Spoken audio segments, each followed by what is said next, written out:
سورہ الرعد کے فضائل۔ سورہ الرعد قرآن مجید کی 13ویں سورت ہے اور یہ 13ویں پارے میں ہے۔ اس میں 6 رکوع اور 43 آیات ہیں۔ یہ سورت مدینہ منورہ میں نازل ہوئی اور سورہ الرعد کا نام اس کی آیت نمبر 13 سے ماخوذ ہے۔ اس سے مراد بادلوں کی گرج ہے جو اللہ تعالیٰ کی حمد کے ساتھ تسبیح کرتی ہے، اور فرشتے بھی اس کے خوف سے تسبیح بیان کرتے ہیں۔ سورہ رعد کے آغاز میں اللہ تعالیٰ کی قدرت کاملہ کے دلائل بیان کیے گئے ہیں۔ اللہ تعالیٰ نے آسمان کو بغیر ستونوں کے کھڑا کیا، سورج اور چاند انسان کے لیے مسخر کر دیے، زمین کو بچھونا بنایا، اس کے اندر پہاڑوں اور نہروں کا حسین امتیاز رکھا، ہر چیز کا جوڑا جوڑا بنایا، ایک ہی زمین اور ایک ہی طرح کے پانی کے باوجود ہر درخت کا پھل، ذائقہ اور تاثیر جدا جدا بنائی۔ انسانوں کو نصیحت کی گئی ہے کہ اس میں غور و فکر کریں اور اللہ تعالیٰ کی طرف رجوع کریں۔ سورہ الرعد میں اللہ تعالیٰ کے کامل علم کا بیان ہے۔ ہر چیز کا علم اللہ تعالیٰ کے پاس ہے، وہ ہر غیب اور حاضر کو جاننے والا ہے۔ ہم کوئی بات چھپا یا ظاہر کریں، سب کچھ اس کے علم میں ہے۔ اللہ تعالیٰ نے ہر انسان کے آگے اور پیچھے پہرے دار مقرر کر رکھے ہیں جو اللہ تعالیٰ کے حکم سے انسان کی حفاظت کرتے ہیں۔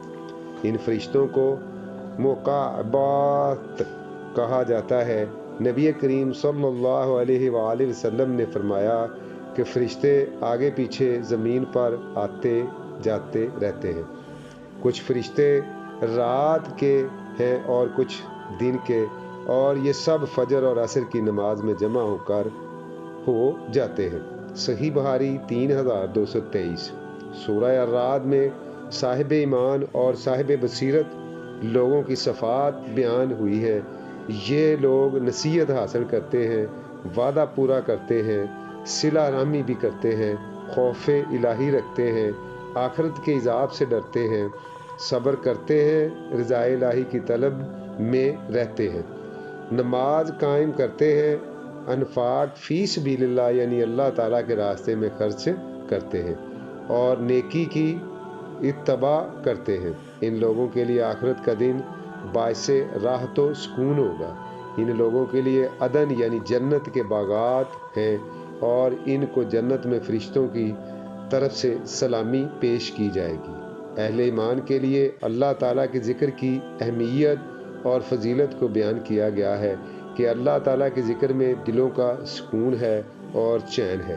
سورہ الرعد کے آخری حصے میں نبی کریم خاتم النبیین صلی اللہ علیہ وآلہ وسلم کو تسلی دی گئی ہے کہ آپ صلی اللہ علیہ وآلہ وسلم سے پہلے بھی رسولوں کو جھٹلایا گیا اور جھٹلانے والوں کا انجام بہت برا ہوا۔ آپ صلی اللہ علیہ وآلہ وسلم اعلان فرما دیجئے کہ میں اللہ تعالیٰ کی عبادت کرتا ہوں اور اس کے ساتھ کسی کو شریک نہیں ٹھہراتا، میں اس کو پکارتا ہوں اور اسی کی طرف لوٹ کر جانا ہے۔ قرآن مجید کو ہم نے نازل کیا ہے، آپ صلی اللہ علیہ وآلہ وسلم اسی کی ہی اتباع کریں۔ مشرکین کی عمومی اعتراضات کا جواب دیتے ہوئے اللہ تعالیٰ نے ارشاد فرمایا کہ ہم نے جتنے بھی رسول بھیجے ہیں وہ شادیاں کرتے تھے اور صاحب اولاد تھے۔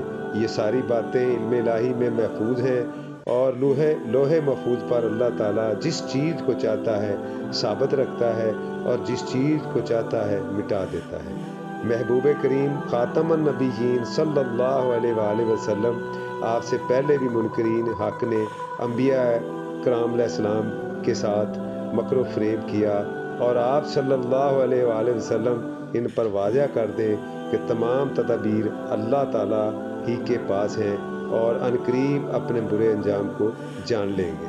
اللہ ہمیں محفوظ رکھے، آمین۔ السلام علیکم۔